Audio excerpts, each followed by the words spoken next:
What's up, guys? It's Chris, back again as promised in my last vid, for better or worse, with my UFC 128 predictions going down Saturday night in Newark, New Jersey. Man, pretty good card on paper. Main event alone is a huge selling point to me. Mauricio Shogun, who would defend his light heavyweight title against Jon Jones. Um, that's a headliner. That is a serious headliner. That's something that fans, hardcore and I think casual fans should both be excited for. I know I am. Going to talk about the undercard real quick. Some of it. The only non-televised portions are non-pay-per-view portions of the fight. Card I'm looking forward to. Joseph Benavidez. I think he's going to win his fight fairly convincingly. But Anthony Andrew Kwani taking on Edson Barbosa. I think that should be dynamite, lights out, fireworks type of fight. Ricardo Almeida taking on Mike Pyle. That should be a good grappling scrap. Those should both be pretty good fights worth checking out. I think those are both going to be on Spike TV, so look forward to watching those bouts. But as for the pay-per-view itself, first fight, I believe, Mirko Cro Cop taking on Brendan Schaub. I never would think that I'd be picking a guy who is as relatively new to MMA as Brendan Schaub over the great Mirko Cro Cop. But after seeing Cro Cop's horrible last fight against Frank Mir, horrible performance, and then he got knocked out by Frank Mir, of all people, by a knee. Although Schaub didn't look, dynamic in his unanimous decision win over Gabriel Gonzaga, it was still an impressive win. A lot more impressive than Cro Cop's last performance. Cro Cop is on a huge decline, unfortunately. His best days are far behind him, and I think Schaub's going to take advantage of that. And I see Schaub winning this fight, possibly by TKO. I would say, I hope we see a vintage Cro Cop, as I have said in previous videos, but that's not going to happen anymore. I've come to the realization and the sad fact that Cro Cop's career is pretty much done. Those glimpses of brilliance that we saw in Pride are no longer going to happen. And Cro Cop is who he is at this stage of his career, which is a fighter on the downside, unfortunately. Next up, you got Jim Miller taking on Kamal Shalarus. Good fight, but surprising matchmaking. Jim Miller has been on a tear in the UFC lightweight division. He's only lost one fight to Gray Maynard, coming off a win over Charles Oliveira. Whereas Kamal Shalarus is coming off a split decision win over Bart Pelishevsky, and before that, a controversial win over Jamie Varner. Not to say that Shalarus doesn't have the wrestling credentials to be able to hang with Miller, but I just don't think that Kamal really necessarily deserves this fight. However, it still is an exciting matchup, and I think it'll be a pretty damn good scrap. But I gotta favor Jim Miller. Just has looked much more better in his run in the UFC than Kamal has looked in his WC run. But Kamal could make the fight interesting with his unorthodox striking, his aggression, and his great wrestling credentials. Although he doesn't use them that much, he does have a much better wrestling pedigree than Jim Miller. Next up, got Nate Marquardt taking on Dan Miller. Originally said to be Yoshihiro Akiyama. Unfortunately, due to the unfortunate... I just said unfortunate twice. Due to the unfortunate flooding and earthquakes in Japan, Akiyama, I guess, has family over there, lives over there. He's not going to be able to focus on the fight, so he is withdrawn. And, that may be a good thing. I honestly think this was a bad matchup for Akiyama, much as was his matchup with Michael Bisping. So it may be for the best, although it may not produce the best fight. Dan Miller's a good replacement, though. He's a suitable replacement, I suppose, especially for as late notice as it was. Nate's coming off that loss to Okami. A fight I thought he would have won. I thought he would look better in, but he kind of just didn't look his normal self. Of course, you got to give credit to Okami.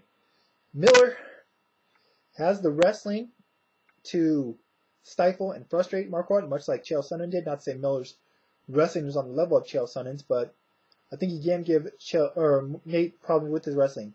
However, I think taking on this fight on such a last-minute notice isn't going to give him time to fully prepare for a Nate Marquardt, who needs a win pretty badly in this fight. So I'll go with Nate to win this fight by decision. Co-main event of the night, Uriah, the California Kid, Uriah Faber, taking on Eddie Wineland. Uriah making his long-awaited or anticipated UFC debut. Taking on Eddie.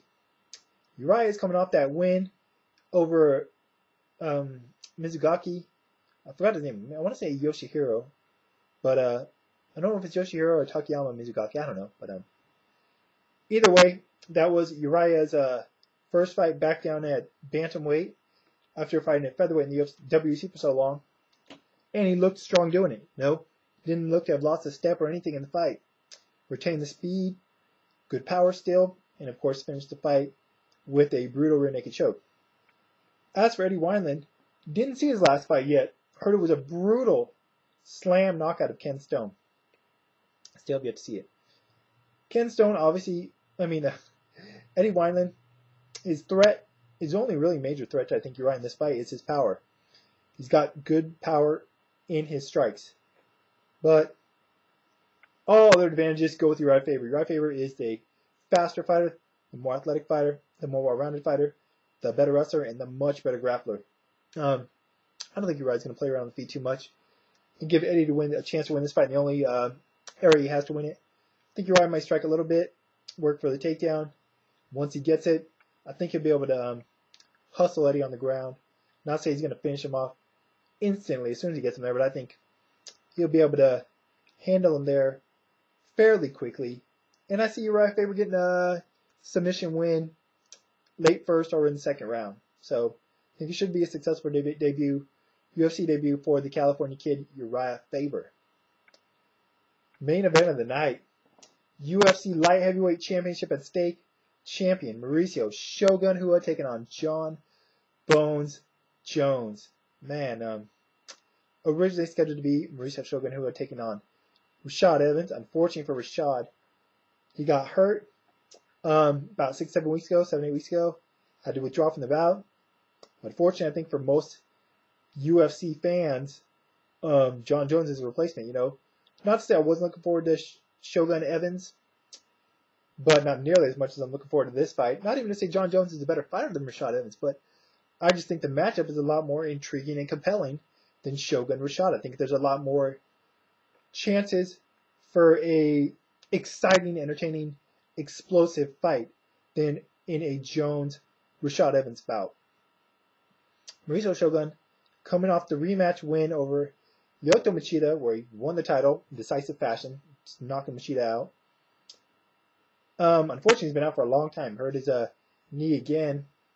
Had to get another surgery, which does not bode well. He's had quite a few knee surgeries in the last few years, including the time off, which is never good for a fighter. The toll each surgery takes on you is definitely going to take something out of you, and it'll be interesting to see how the time off and the surgery have affected Shogun, if at all.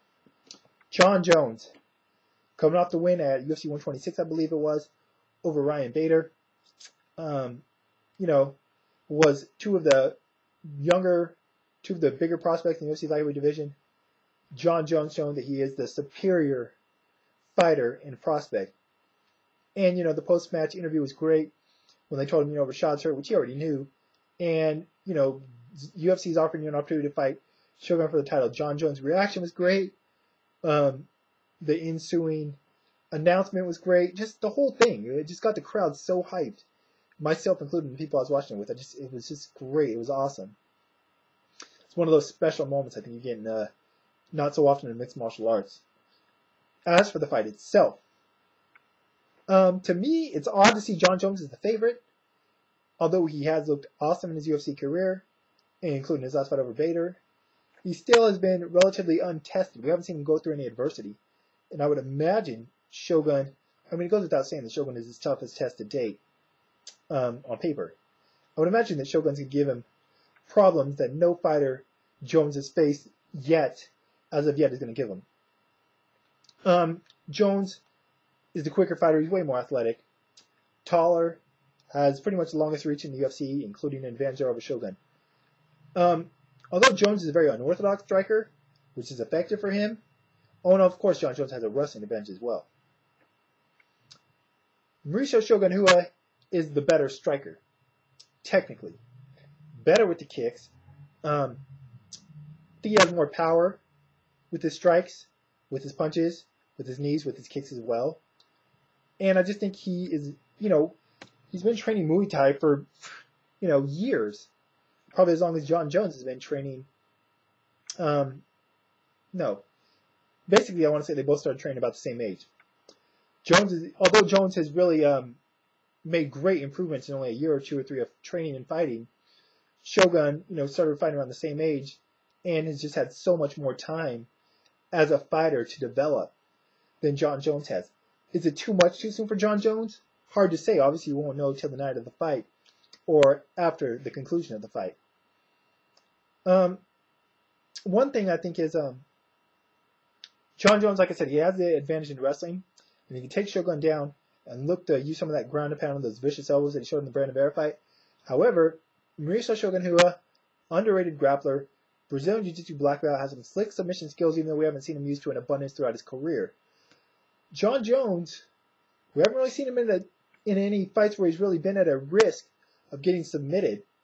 And we don't know if he's really had enough time to train Jiu-Jitsu to really understand when he's putting himself in danger, or if he could find himself in danger on the mat with a much superior grappler.